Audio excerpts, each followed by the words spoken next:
Thousand Plateaus, Capitalism and Schizophrenia is a 1980s book by the French philosopher Gilles Deleuze and the French psychoanalyst Félix Guattari. This is the second volume of their cooperative Capitalism and Schizophrenia. The first volume, Anti-Oedipus, was published in 1970. Before the era of information and internet media and the establishment of cyberspace, Deleuze foreshadowed a kind of positive and deconstructive aesthetic concept through the plateau.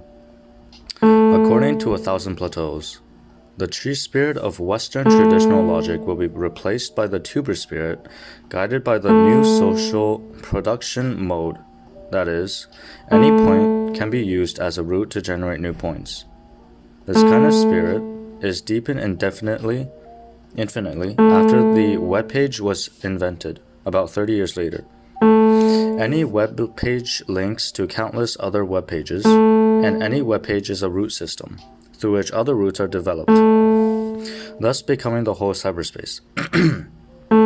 Thousand Plateaus provides a kind of spirit, thinking, and structure more than 50 years ago. After 50 years, the world we live in almost tends to be tubers, decentralized, territorialized, and increased connectivity, etc. More importantly, it is active, stratified, mobile, and generative. The information is fragmented. The Internet of Things and the Internet, or global integration, causes more killing and seizing of strategic places than we think. What's important about A Thousand Plateaus is that it roughly inferred 50 years ago that the future of new media is going to be a lot of sentences in the book, as if it were a blueprint for people who are engaged in digital publishing and electronic reading today. And this is a book written in the 1980s.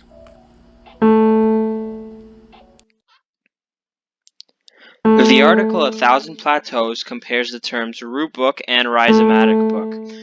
The term root book is limited to the static image imitation of nature, while nature itself is so much more than dualism and binary logic. This refers to the way that we usually describe or represent information and the way that we interpret things in sequence. Today we can relate this term to Boolean logic because it has two values, true or false. We can also relate this to the toggle on the screen that I'm turning on because it has two values, 0 or 1.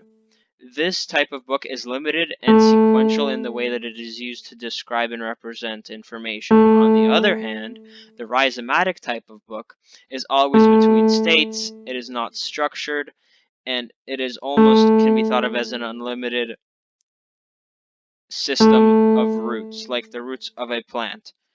We can relate this term to web hyperlinks because you can click on a hyperlink and that hyperlink will have more hyperlinks that you can click on. Overall, the root type of book and rhizomatic type of book differ in the way that we can see their information.